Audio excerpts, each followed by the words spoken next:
Laki-laki 1, 2, 3.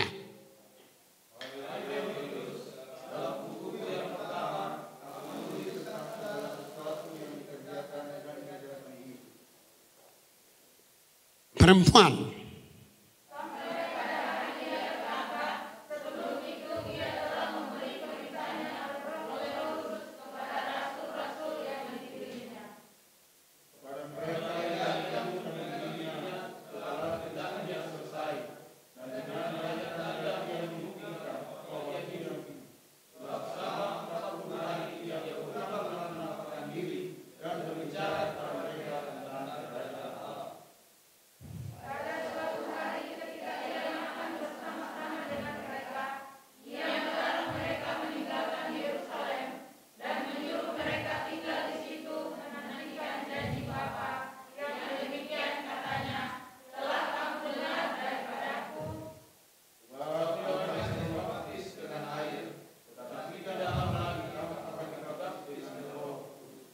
Ya, saudara, tema kita pagi ini tiga oknum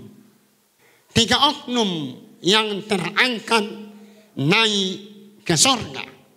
Ada 3 sosok, ada 3 pribadi, ada 3 oknum yang terangkat naik ke sorga. Kita kenal orang bernama Henok. Henok terangkat karena dia hidup bergaul dengan Bapa. Elia terangkat karena dia setia sampai akhir. Dan Yesus terangkat, ia kembali ke rumah Bapa sorga.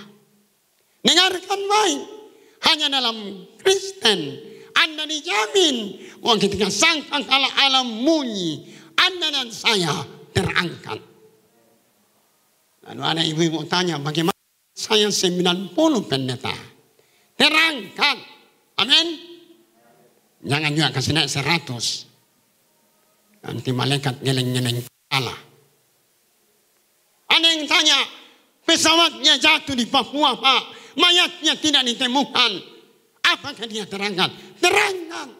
Apabila engkau mati di dalam Kristus. Kalau Anda mati di naik, tidak. Anda mati di tempat sambung ayam, tidak. Hati-hati saudara. Anda mati di dalam Kristus. Kalau Anda mati senang narkoba, ya. Anda masih merokok. Sedangkan pom bensin menolak Anda. Apalagi sorga yang penuh kekudusan. Ini penting disampaikan. Sebab agama tidak menyelamatkan, gereja tidak menyelamatkan, pelayanan tidak menyelamatkan. Yang menyelamatkan ketika kita seperti Henok, seperti Elia, dan seperti Yesus yang akhirnya kita layak terangkat. Kita mau belajar satu persatu.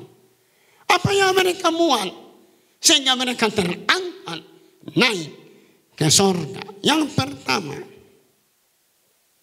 Henok hidup bergaul dengan Allah. Kejadian pasal 5 ayat 21 sampai 24.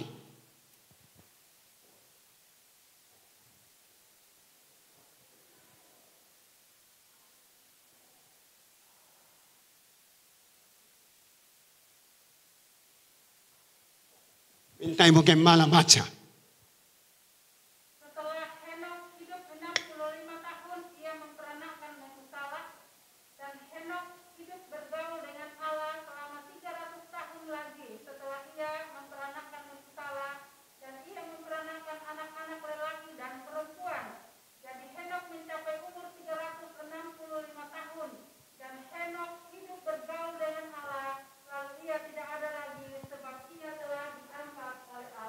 Ya, Henok hidup bergaul dengan Allah. Itu alasan ia terangkat. Dan syarat ini mutlak untuk saya dan saudara. Dia bergaul 300 tahun. Bagaimana bergaul dengan Allah? Anda pujian penyembahan. Kalau Anda hanya menyanyi 1 kali 1 minggu, itu tidak bergaul. Itu Anda setermuka di gereja. Tiap hari Anda naikkan pujian penyembahan, membangun mezbah dalam rumahmu. Yang kedua, Anda baca firman. Yang ketiga, Anda hidup dalam doa yang tak putus-putusnya. Anda berbicara dengan Bapamu di sorga. Hanya dengan demikian, Anda intim dengan Bapamu di sorga. Suami istri melakukan hubungan intim menghasilkan anak. Kalau saya dan saudara intim dengan Bapamu di sorga, maka menghasilkan buah roh. Galatia 5 ayat 22. Boleh dibuka? Dan ayat 23.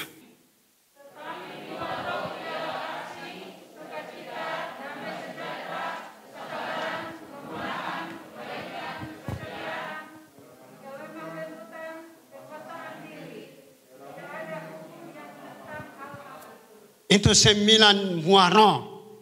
Mengapa tiap minggu saya bilang kita harus memiliki sifat-sifat ilahi, tabiat-tabiat sorga, karakter Kristus. Itulah hasil hubungan intim. Saya dan saudara menghasilkan buah. Nah, saudara, mengapa ini perlu? Karena yang sorga terima hanya yang sorga kenal. Saya ulangi, yang sorga terima yang hanya sorga kenal. Matius 7 ayat 21 sampai 23.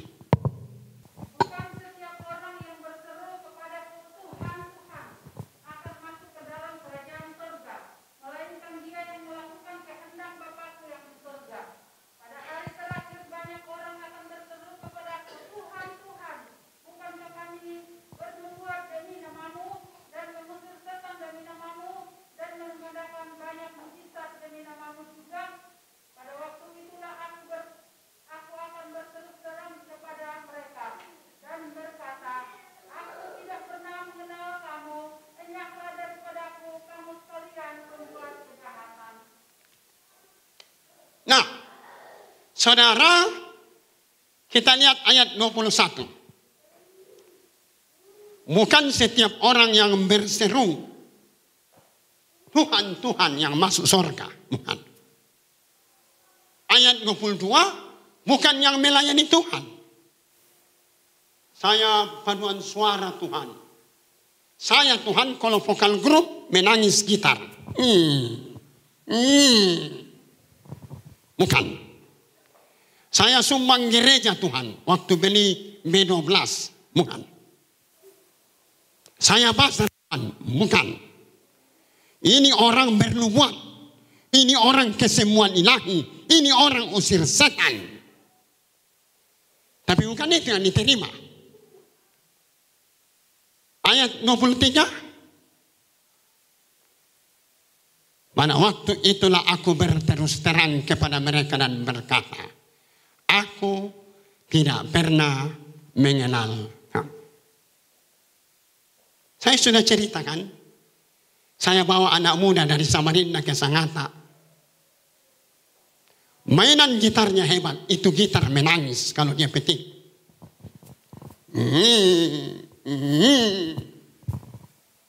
Puji Tuhan dia kerja. Dan hari ini dia di supervisor di Kaltim Primakol, perusahaan Australia.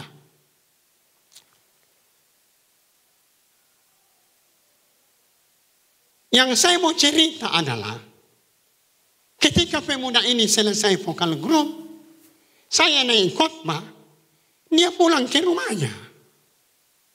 Dia tidak ibadah. Nanti mau penutup baru dia muncul karena rumahnya di samping gereja. Ya. Lalu 2013 waktu kita beli di rokok 1,50 miliar, saya sempat ketemu dia. Teman bilang pergi ke rumahnya Pak. Dia sudah keberkatan Siapa tahu dia bantu Pak Apri. Saya ke rumahnya. Lalu di belakang ada perempuan pulang balik, rambut panjang. Lalu teman yang antar bilang begini, ini kode-kode saya. Saya tidak mengerti ini 3. Saya pikir PDI Perjuangan. Lalu anak muda yang sewa ini bilang, Pak Apri, saya sudah diberkati Tuhan, saya tidak ada uang, saya mau kasih Bapak jaket kulit. Waktu dia pergi ambil jaket kulit, saya bisik itu yang antar. Apa ini 3? Ya, itu di dalam Pak, istri ketiga. Agama seberang lagi Pak. Saya kaget. Nah ini. Kita menangis. Tapi hidup di dalam dosa. Ini dia. Ayat 22 boleh? Pada hari-hari terakhir banyak orang berseru, bukankah kami berlumuan? Banyak nanti orang bilang, bukankah saya melayani Tuhan? Tapi di balik pintu, aku tidak pernah kenal kamu. Ialah pembuat kejahatan. Mengapa sorga tidak mengenal kita? Karena kita tidak hidup bergaul. Pastikan diri Anda bahwa Bapa di surga mengenal engkau. Matius 25 ayat 11. Kemudian datang juga gadis-gadis yang lain itu dan berkata, Tuan, bukakanlah kami pintu. 12. Tetapi ia menjawab, aku berkata kepadamu, sesungguhnya aku tidak mengenal kamu. 13. Karena itu berjaga-jagalah, sebab kamu tidak tahu akan hari maupun akan saatnya. Kita konsen di ayat 12. Kita baca sama-sama. 1, 2, 3.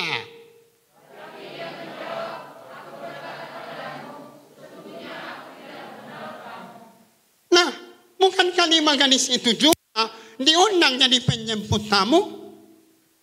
Bukankah mereka dipilih dari perempuan-perempuan Yerusalem untuk menjemput sang mempelai laki-laki? Hanya persoalan dia tidak bawa minyak. Dia pergi beli. Ayat 10 dia beli, ayat 11 dia pulang. Artinya tempat beli minyak tidak jauh. Tapi waktu dia pulang, pintu tertutup. Dan di balik dia teriak, bukakan kami pintu, bukakan kami pintu. Tapi di balik pintu ada suara, aku tidak pernah kenal kamu. Ini ayat yang menakutkan para pendeta. Jangan sampai kita hiruk pikuk di ladang Tuhan. Hiruk pikuk melayani. Tapi Tuhan tidak kenal kita. Dengarkan baik. Surga nolak orang yang tidak bergaul dengan dia. Henok 300 tahun bergaul untuk surga mengenal siapa dia. Pastikan Anda yang hadir, seberapa engkau yang hadir, bahwa Bapa di surga mengenal engkau. Karena surga menolak kita. Ketika surga tidak mengenal kita. Henok terangkat. Karena 300 tahun lamanya dia hidup bergaul. Pujian penyembahan, baca firman, dan doa yang tak henti-hentinya. Yang kedua, Elia menyelesaikan setia sampai akhir. 2 Raja-Raja pasal 2 ayat 1 sampai 3. Cuma 3 ayat yang kita baca, semuanya membaca ya. 1, 2, 3.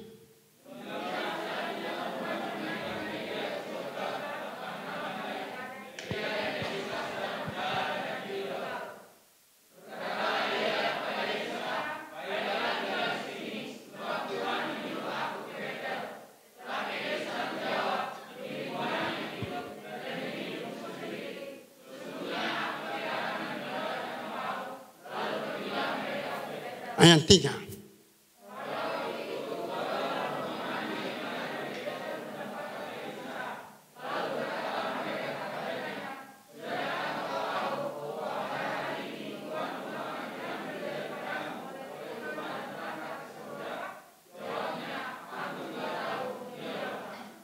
Elia terangkat naik ke surga karena ia setia mengerjakan pelayanan itu sampai pada ia terangkat. Saudara, Tuhan memanggil kita bukan hanya dibentuk menjadi serupa dengan Yesus, tapi saya dan saudara dipanggil untuk mengerjakan pekerjaan Yesus. Minggu lalu gereja ini penuh, kita belajar bagaimana kita melakukan sesuatu yang lebih besar daripada apa yang Yesus lakukan. Jangkauan pelayanan kita lebih luas, skalanya lebih besar, dan frekuensinya lebih banyak. Karena kerajaan Allah itu terdiri dari dua sisi. Satu, kita serupa dengan pribadi Yesus. Yang kedua, kita mengerjakan pekerjaan Yesus. Jadi Anda harus melayani apapun bentuknya. Anda tidak boleh masa bodoh. Tidak boleh. Karena Anda dipanggil untuk bekerja di ladang Tuhan. Nah, Elia melakukan 7 mujizat. Nah, waktu dia mau terangkat naik ke sorga, dia mengunjungi 4 kota. Lalu Elisa dan Gehasi dan 50 nabi di sekolah nabi mengikuti mereka. Dan akhirnya Elia terangkat. Nah, saudara, Elia bertanya kepada Elisa, apa yang kau mau? Artinya ini sudah mau pisah, jadi dia tanya apa yang kau mau? Lalu Elisa bilang, aku minta 2 bagian dari rohmu. Elia bilang itu sulit.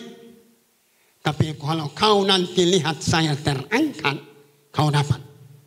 Itu sebabnya dia ikut terus. Nah, saudara, ini yang disebut orang karismatik impartasi. Ya, rohnya Elia dipindahkan ke rohnya Elisa. Itu sebabnya Alkitab catat, kalau Elia buat 7 mujizat, maka Elisa membuat 14 mujizat. Anda kenal pendeta Gilbert Lumino? Itu memang neneknya pendiri Pentakosta. Kakeknya. Rohnya diimpartasi, lalu pindah ke cucunya, Gilbert. Gilbert masih muda, sudah hebat. Mengapa? Roh nenek dipindahkan. Itu namanya impartasi. Jadi ada orang menyampaikan nubuatan dan pendapat di sini. Mau gereja ini nanti besar kalau Cesare yang pimpin. Ya. Saya bilang tinggal saya impartasi karena itu anak saya. Selesai. Mengapa Yesus itu besar? Karena Abraham Alextanus Samputra mengimpartasi rohnya kepada anaknya yang bernama Hana. Hani Siswantoro itu. Itu namanya impartasi. Nah, saudara, Elia mengimpartasikan rohnya ke Elisa. Dan akhirnya dia mendapatkan karena dia menyaksikan. Waktu kereta berapi lewat, waktu kuda berapi lewat, maka Elisa terangkat naik ke sorga. Perhatikan baik-baiknya, kereta berapi. Ada dulu pendeta khotbah di Jakarta bilang kereta api. Mana kereta api Timur Tengah? Kereta berapi dan kuda berapi. Waktu itu lewat, maka Elia terangkat dan jubahnya diambil oleh Elisa. Nah, saya mendorong Anda bahwa Elia terangkat karena dia setia sampai akhir. Saya mendorong Anda sejak masa mudamu engkau melayani Tuhan. Mengapa?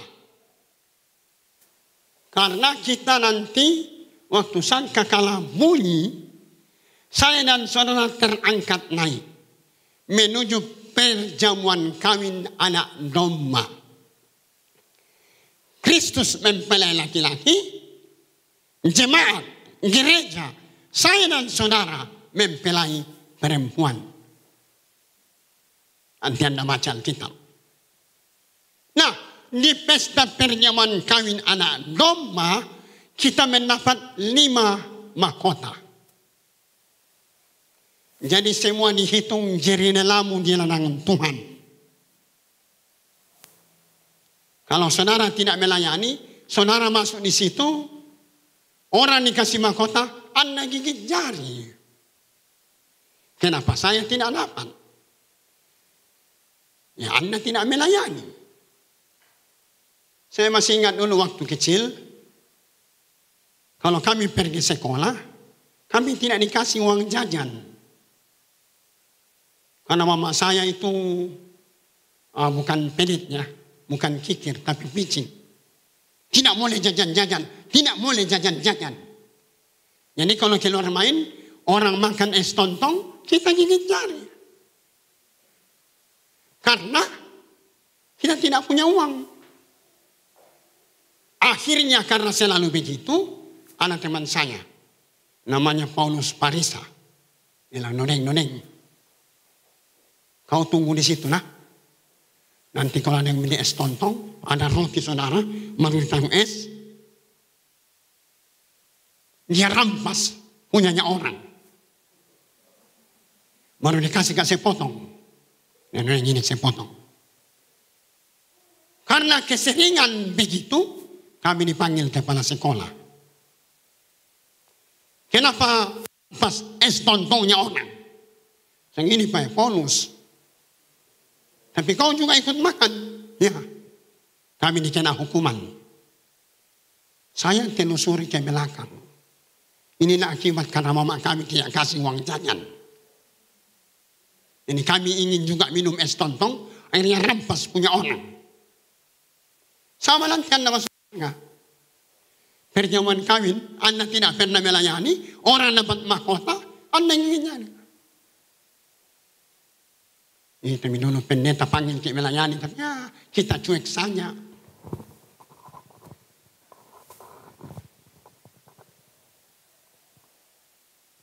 Ada ibu dipanggil pendeta, ikut komselmu, supaya nanti Anda jadi pemimpin komsel. Ya nanti Pak Pendeta saya mau kawin. Pendeta sabar tunggu. Akhirnya dia menikah. Pendeta datang lagi, ikut komselmu. Saya lagi hamil, pendeta lagi hamil. Oh. Pendeta pulang lagi, datang lagi, ikut komselmu. Pendeta, tidak lama bisa melahirkan. Oh. Lalu anaknya mulai besar, pendeta datang lagi. Tidak bisa saya komsel pendeta. Saya jaga anakku. Oh. Lama-lama pendeta cukup lama datang lagi. Bagaimana Bu? Sudah bisa ikut komsel. Saya hamil pendeta anak kedua. Oh. Sama. Jaga anak. Oh, datang lagi pendeta. Bagaimana? Ibu sudah bisa ikut komsel? Hamil pendeta anak ketiga. Oh. Pendeta juga manusia. Akhirnya pendeta malas kunjungi. Sekali waktu pendeta datang lagi. Pendeta, anakku mau kawin. Oh. Malah bilang, bagaimana? Sudah bisa? Anu pendeta, saya jaga cucu. Oh. Lama-lama sudah tua, muncul di gereja. Gigi sudah ompong. Pendeta, saya mau melayani. Bingung pendeta. Mau dikasih sinyer, sudah palsu orangnya. Mau disuruh jemput tamu, sudah ompong. Pendeta bilang, sabar Bu ya, tunggu saja. Dia tunggu-tunggu, kenapa saya tidak dipanggil melayani? Dia tanya, saya tunggu apa pendeta? Tunggu panggilan ilahi.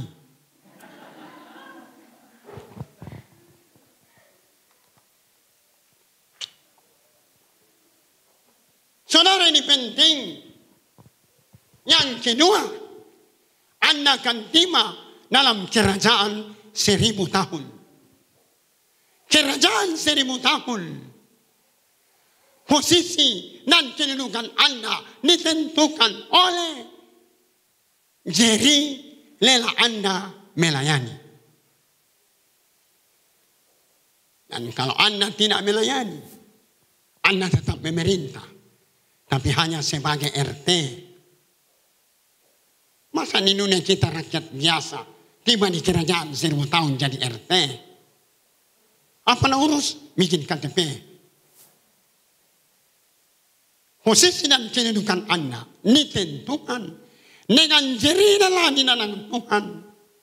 Itu sebabnya ladang Tuhan menuntut air matamu, menuntut keringatmu, menuntut uangmu, menuntut kelelahanmu untuk engkau berkorban. Karena dalam kerajaan 1000 tahun engkau mendapat posisi memerintah bersama dengan Yesus.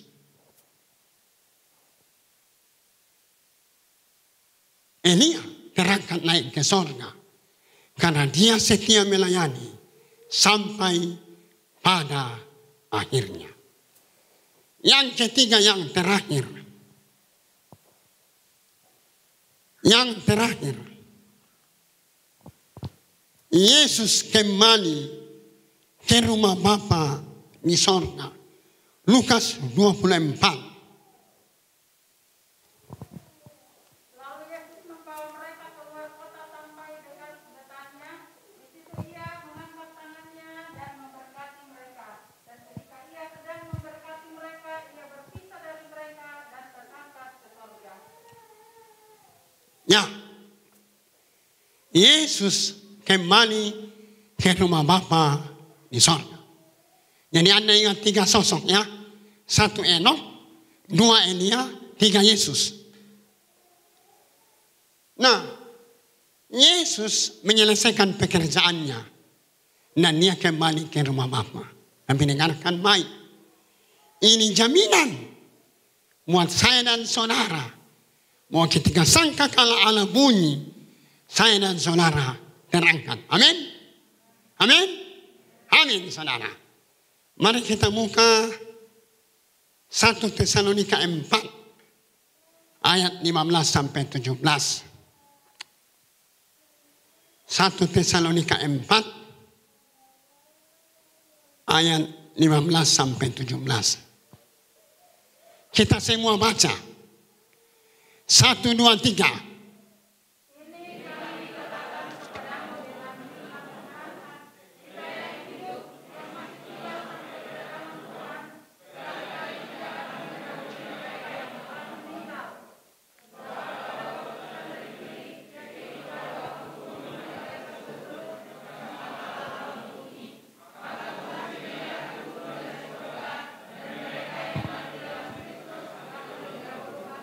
Belas.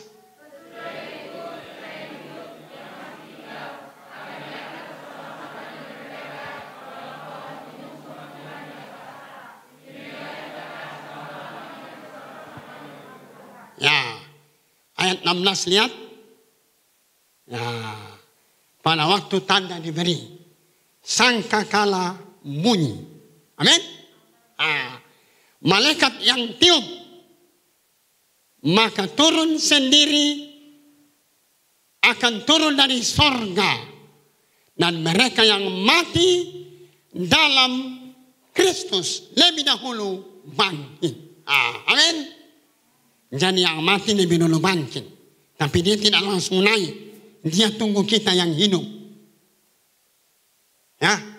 Jadi kalau Anda bikin patani, di sini ada jemaat saya dulu dokter orang Batak. Saya khotbah patani, apa itu patani? Dia tanya jemaat di sebelahnya. Nilai itu kuburannya orang Toraja.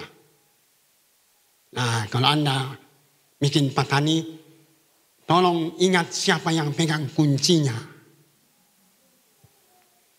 Saya sudah beritahu Ibu Gembala, kalau Tuhan panggil saya, kubur saja dekat rumahmu. Tidak usah kasih masuk patani. Kami ini hidup sederhana, kami ini orang tidak punya. Ini tidak bisa bikin patani. Kecuali kalau Ria nanti keberkatan, bikin patani, saya dimasukkan dengan Ibu Gembala. Ibu Gembala harus ikut. Karena kalau sangka kala ala bunyi, saya kan agak tuli. Agak tuli. Jadi Ibu Gembala bilang, hehe bangun. Yesus datang. Ya kan? Ya nanti tanya Ria, kalau Ria bisa bikin patani, saya dengar patani itu mahal. Berapa harganya? 100 juta. Tapi nanti kalau Ria keberkatan, kalau tidak saya dikubur saja, biasa saja. Kubur di kampungnya istri saya sudah beritahu istri saya dan saudara-saudara saya. Bawa di kampung, potong satu babi, lalu kubur di situ. Karena kami ini keturunan tuli. Jangan sampai sangka kala bunyi, karena semennya terlalu banyak, tidak kedengaran. Ya, jadi saya sudah beritahu istri saya. Nanti kalau dia banyak uang dia bikin patani, kami dimasukkan berdua. Selain saya hidup saya mati, iya, karena nama saya Doneng. Tahu cerita Doneng? Cerita budaya Toraja? Doneng apa itu? Marami maneneng. Itu pukul induk amel balok apa bahasa Indonesianya? Enau. Doneng marami maneneng. Rampanan pinenengmu. Amu taning taningamu. Bahasa roh itu. Lepaskan pukulanmu, engkau sendengkan telingamu. Karena ada pesan untukmu. Betul itu, nanti Anda ketonanya. Anda tanya nama Doneng. Doneng marami maneneng. Doneng. Rampanan pinenengmu, amu taningamu. Ini saya besar di gereja Injili. Kami tidak bersentuhan pesta orang mati di Toraja. Tapi saya tidak mau komentari. Karena saya takut bilang, karena tidak ada uangmu, jadi kau komentari. Ini saya diam-diam saja. Tapi yang jelas, Anda harus tahu bahwa yang mati di dalam Kristus lebih dahulu bangkit. Anda pegang itu. Nah, ayat selanjutnya 17.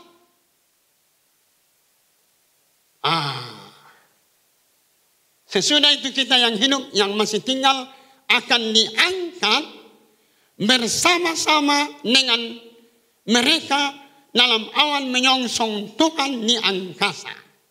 Nanti Anda baca ayat lainnya. Kita yang hidup pada waktu Tuhan datang, kita diubah dalam sekejap mata. Ini langsung kita berubah dalam tubuh kemuliaan. Jadi saya nanti gagah saudara, nanti gagah. Dan kita masuk semua seperti anak muda. Ya kan? Jadi tidak ada cacat di gigi kita. Semuanya lurus.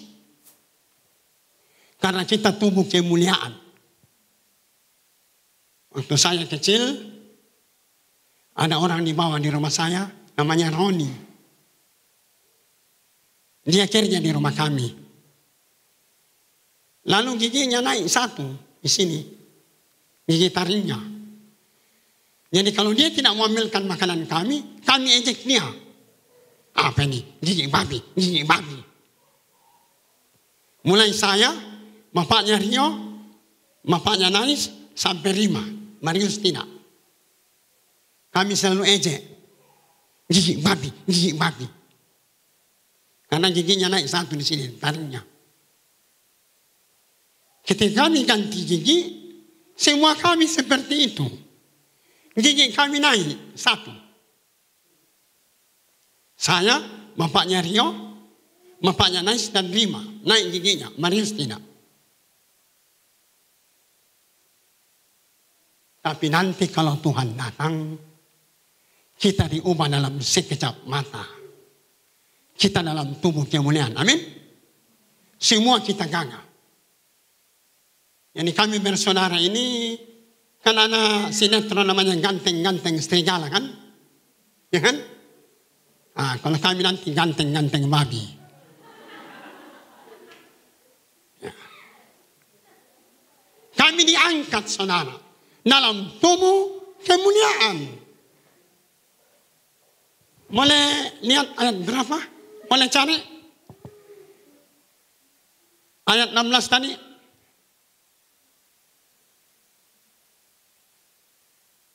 Ayat 17, 15. Yang diubah dalam sekejap mata. Boleh lihat Alkitabnya? Bantu pendeta cari.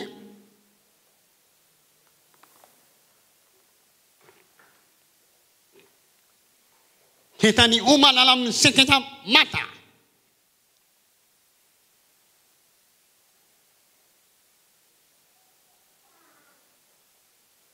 Ana, ayat berapa? 17. Boleh bantu cari.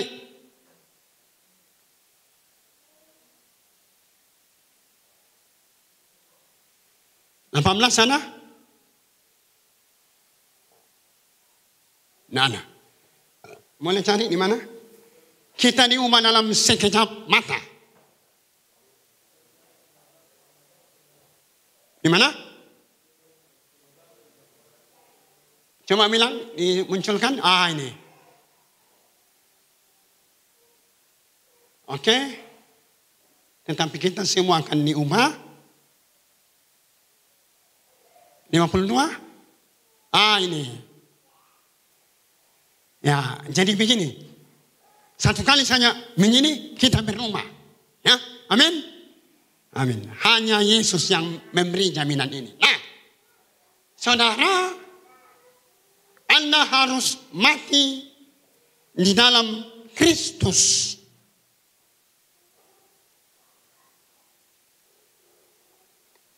Ada teman saya tidak sebut namanya karena sebagian Anda kenal marganya. Dia narkoba waktu di Jakarta. Narkoba. Dia tinggal daerah Kalibata dan dia bandar. Sekali waktu tertangkap dan gereja punya program, anak muda punya program di gereja teman saya melayani untuk mengunjungi orang di penjara. Dan mereka ketemu. Akhirnya dibimbing orang itu bertobat. Teman saya. Lalu dia keluar dari penjara, dia ke Sulawesi Tenggara. Sampai Sulawesi Tenggara, jadi angkat jadi majelis. Dia punya usaha mesin penggilingan padi. Mulai keberkatan dia menikah dengan orang Poso. Dan akhirnya dia melayani dengan baik. Tapi penyakit lamanya kambuh. Dia mulai lagi merokok. Dia majelis tapi merokok. Dinasihati sembunyi-sembunyi. Dinasihati tidak mau bertobat. Dinasihati tidak mau tinggalkan rokoknya. Sekali waktu dia kena kanker paru-paru. Saya ditelepon Saya kunjungi dia di Wahinen dengan ibu. Suster bilang begini, Pak, ini ruangan isolasi. Tidak boleh masuk. Saya cuma mau berdoa. Itu saudara saya. Bapak boleh masuk, berdoa, Bapak keluar. Bapak tidak boleh cerita. Karena dia kanker paru-paru. Orang semua di sekitarnya kena kanker karena merokok. Saya baru masuk, dia lihat saya, dia menangis. Dia menangis. Bilang itu mi Papri. Papri berteriak, jangan merokok. Kami merokok. Istrinya menangis. Masih muda. Seumur saya maksudnya. 4 tahun lalu. Saya mau peluk, saya takut. Bilang, Pak, kami tidak boleh lama-lama. Perawat izinkan masuk hanya untuk berdoa. Iya Pak Pri. Dia menangis, istrinya menangis. Yang penting Bapak bertobat. Siapkan diri Bapak. Berjaga-jaga. Hidup dalam kekudusan. Betul saudara. Beberapa hari kami pulang. Dia dipanggil Tuhan. Akibat kanker paru-paru. Yang saya mau cerita. Jenazahnya bawa ke Sulawesi Tenggara. Kematian diadakan. Dibawa ke Patani. Dia punya Patani. Di Sulawesi Tenggara. Ramai. Banyak temannya. Dinyanyikan lagu. Jenazahnya didorong-dorong. Petinya didorong-dorong. Makan semakin ramai. Perjalanan yang sebenarnya 30 menit. Jadi 2 jam. Akibat petinya didorong-dorong. Maklumlah orang Toraja. Mencapai puncak kebahagiaan. Ketika mempermainkan peti jenazah. Tiba di kuburan. Dicari kunci Patani. Mana kuncinya? Istri bilang, waduh, tidak tahu di mana. Pulang dulu. Ini dia pulang ke rumahnya cari. Dibutuhkan waktu 1-2 jam. Nah, dia kembali. Bilang, tidak ada kuncinya. Yang pegang kunci Patani ini almarhum. Nah, bagaimana ditanya, sudah meninggal. Akhirnya berunding keluarga. Pintu Patani itu dijebol. Dimasukkan jenazahnya. Lalu belakangan dicor kembali. Yang saya mau cerita. Anda harus mati di dalam Kristus. Syukur-syukur kalau Tuhan masih menghajarmu. Lewat sakit jantung. Lewat sakit kanker, ada kesempatan bagimu bertobat. Tapi kalau Anda sedang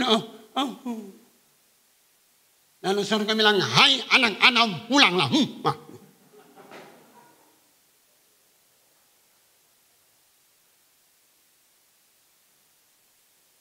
Mengapa kami berteriak? Sedangkan pom bensin menolak Anda, apalagi surga. Beritahu keluargamu. Surga hanya menerima yang kudus dan yang bersih. Anda harus mati di dalam Kristus. Mari pemain musik maju ke depan.